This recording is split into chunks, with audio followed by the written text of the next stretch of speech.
except for us. Yeah, well, that's it. I had him on the show, probably 3 or 4 years ago, and I asked him what he would like to be remembered for. And he said his OBE and his 3 #1 hits. Yeah, well, that's true. He would have had 4 except for us. Yeah. Don't throw your liver when he says that the men never make #1. And it stopped him having his 4th #1.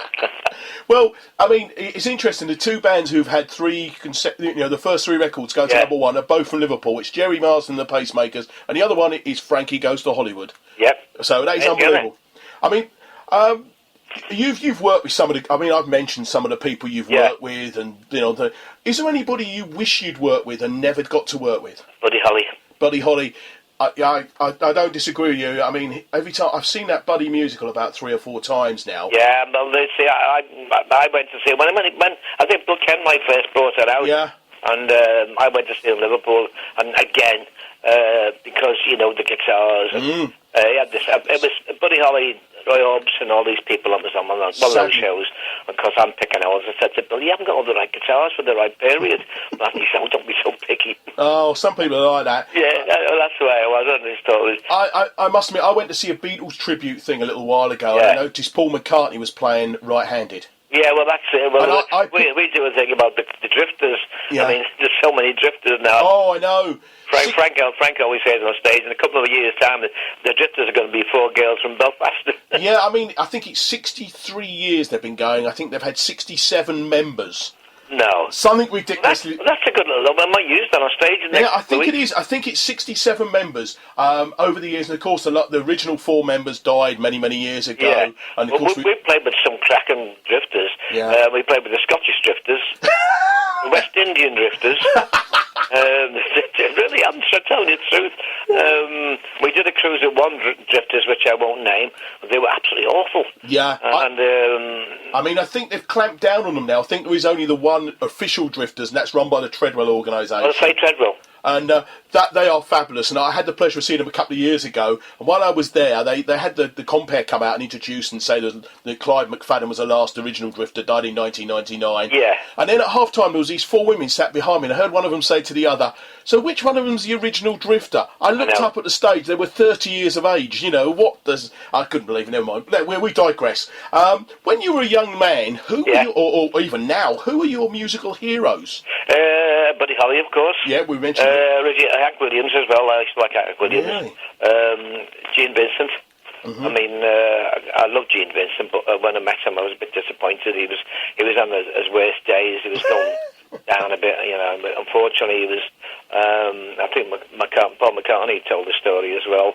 He was into nerve point, body touching people, knocking them out. And Star Club Hamburg when we were there, and he used to jump on you when you're in the darkness and press a certain nerve on your neck, which would make you unconscious. Oh. And he was a bit of a crackpot. So, most people, I respect, but Gene was a bit an idiot, but I loved all his records. Well, I meant more for the guitars, like Cliff Gallup, who played on Jim Vincent records, and of course you got Elvis's guitarist. I can't remember his name now. No, I can't either. I'm a big Elvis fan, and I can't remember his name. I've got the book. I can't think of his name now. We'll worry about it in a minute. I mean, you celebrating 54 years this June or this month. You've done everything, I guess. Is there anything you wish you'd done, or you'd love to still do? I wish. Basically, we were very naive in the 60s. I wish I'd never. I'm a bit of a home bird and never stayed in London, and we left business down to Chris because we thought he had a better education than us. He was a grammar school boy, and we just thought, well, he knows about everything, and we left him to handle the business side of it. And myself and Mike used to go home to Liverpool because we had families, and we played five-a-side football and that kind of stuff. But Chris and Tony liked the showbiz life, and we left them to handle the business side of things, and that was a very, very big mistake because we signed stuff which he should never have signed. I think a lot of bands, if it's ever any consolation, the amount of musicians I have on the show who sign stuff thinking it's going to be their pension and or everything else, Exactly. and it's not happened. And as recently I had Fish from Marillion on.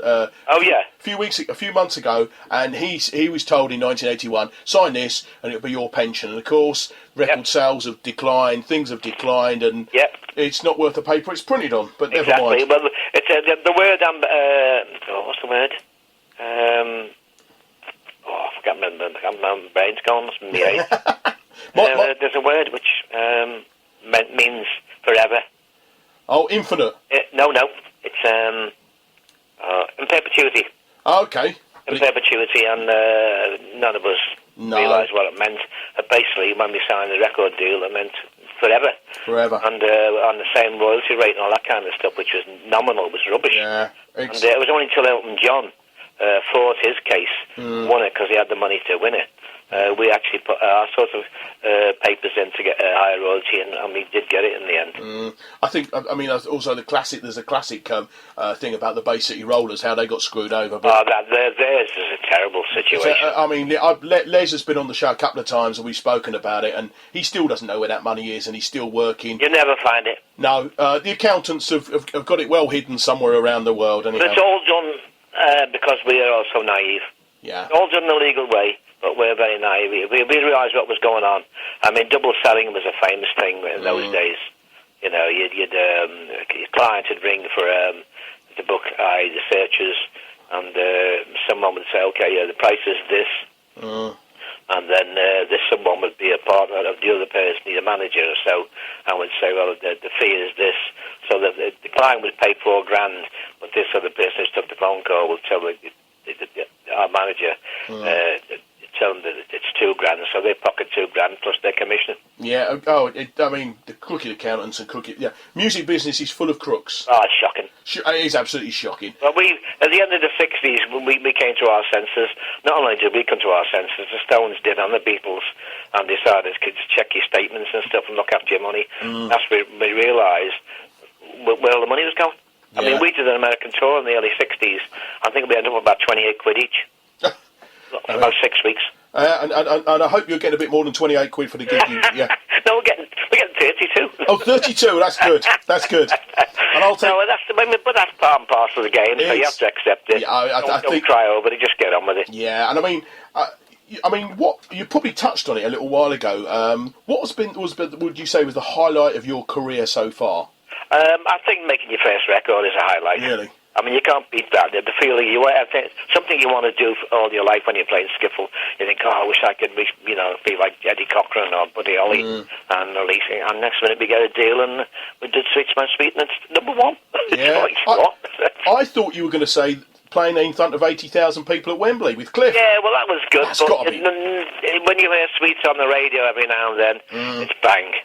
It really is superb, and it brings back all those lovely memories when you're just four young lads going down to record, having a laugh, taking the mick out of each other, and especially with the gear we had in those days, it was shocking stuff.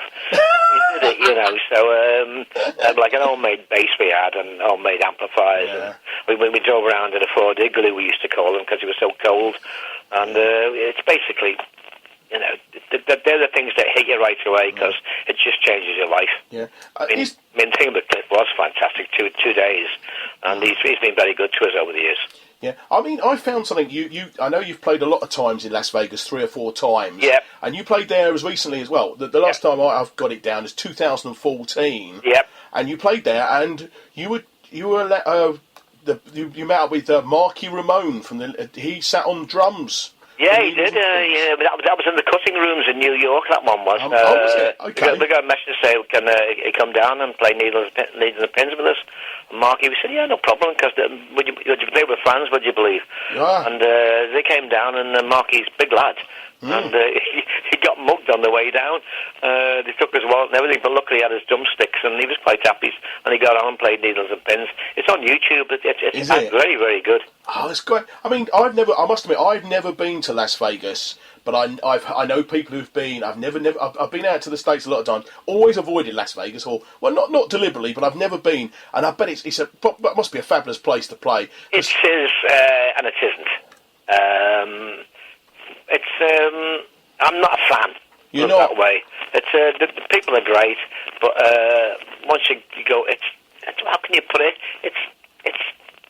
I mean, it's okay, but I don't think I'd go on a holiday there. Put it that way. It's all right paying me to go there, but I wouldn't go there on my own. Yeah, it looks like to me. It comes over as all style and no substance. Well, it's overblown. You just want your money, and it's getting those casinos, and I mean the shows are fantastic. Frank goes.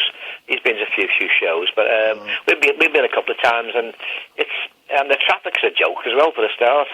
Is it? Yeah, so you got to walk everywhere, really. Yeah, I think the only thing I'd go there is if I like a bit of boxing, I'd probably go for the boxing, but that's never.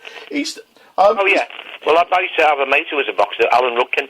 Oh, it's before my time, is it? Yeah, bantamweight champ in the UK. Oh, was he? Yep. Oh, it's probably before my time, I think. It was, yeah, just before.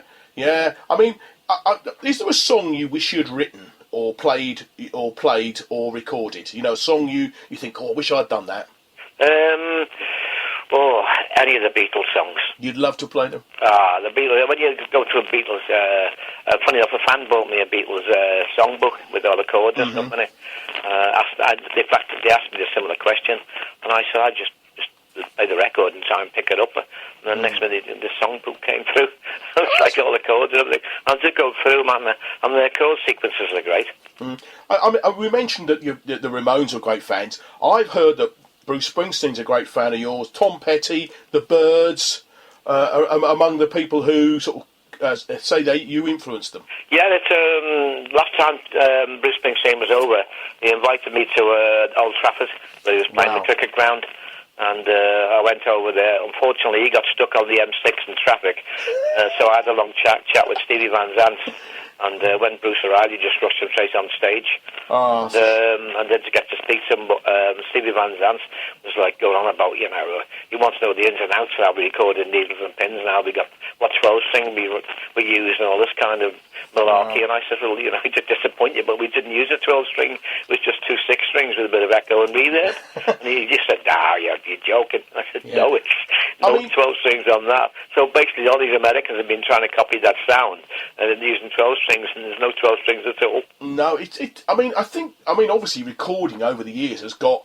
I mean, nowadays there's lots of overdubbing and all this electronic stuff. How they can overlay it. You got this auto tune and all that. Yeah, kind of I'm the worst singer in the world, so please don't ask me to sing. Yeah, but I mean, you sing a note, you put the auto to the auto. I know. I reckon I could sound good, but she's probably amazing, really, but because it is pretty bad. Away from the music business, what do you do when you're not performing? I know you perform. I mean, you tour all over the world still. Yeah. I've got a load of lads who play five-a-side, but I played last night. Really? I scored 8 goals. Did you? and I play Thursdays, and they're good lads, because if I'm away, they'll always keep me a spot when I come back. They look at my itinerary and say, John will be back tonight. So we play Thursday night. Really? Mondays and Thursdays. And that's a team in Liverpool? No, it's just a load of lads who... We used to have a band... we used to have a team called the Mersey Boots. Oh, I like it. And we used to do all these charities, but then, of course, people passing away and getting injuries. And like Billy Kinsley for the Merseys used to play for us. Wow. And in the end, the lads... Most of them are work on a Saturday nights, we're doing shows on Sundays. In the end, it just sort of fizzled out, and we decided, let's play five-a-side at some of the venues. The Monday nights is at Little Boys Club, and the Thursday nights at Clarence House in Freshfield. So we've got 2 little venues that we go and play five-a-side. That's great. You said on fit. Yeah, I mean, I could probably do it playing five-a-side. I'd probably do it playing a lot of things, but... you can't beat it. When I leave, if I go to Oz for 6 weeks, come back... it's getting back into it. It's very hard. Oh, but it once you get past it, it's great. Yeah, well, I mean, I'm without sounding funny, I'm not quite as old as you, and I find it a struggle myself. But well, I'm just going 75, and some of the lads always take the mick. Right nutmeg any of the lads. They all just cheer and laugh. How can you let a 75-year-old do that?